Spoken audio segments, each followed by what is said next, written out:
พี่น้องได้เวลาไปพักแล้วนะครับวันนี้เริ่มเป็นวันแรกที่เราทำงาน8 โมงเช้าแล้วก็พักบ่ายโมงนะครับพี่น้องเบิ่งรีเซพชันยางโดคือสิฟ้าวคักเนาะรีเซพชันฉันก็ได้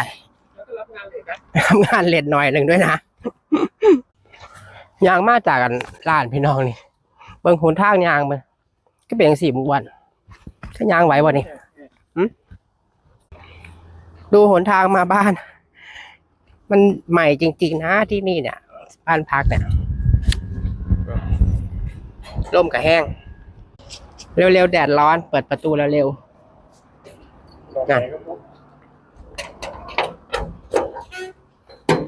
เข้าห้องพี่น้องเปิดห้องครัวแล้วพี่น้องห้องครัวมาดูซิว่าวันนี้เราจะทำเมนูอะไรให้กินช่วงเวลาพักเบรกเอาไก่ออกมาพี่น้องไก่ออกมาจากตู้เย็นนะครับจะเห็นเมนูอย่างน้อเมื่อวันเลยเดี๋ยวสิอันถ่ายคลิปให้เบิ่งเด้อหลังจากเฮ็ดกับเขาแล้วพี่น้องไอ้ตัวคอยพักบ่ายโมงถึงบ่าย4 โมงเย็นนะครับแล้วก็4 โมงเย็นก็ไปทำงานถึง4 ทุ่มครึ่งนะครับพี่น้องนั่นเป็นเวลาใหม่บอร์ดเพิ่นอันกำหนดเวลามาใหม่ก็เลยได้เข้างาน8 โมงเช้านะครับพักบ่ายโมง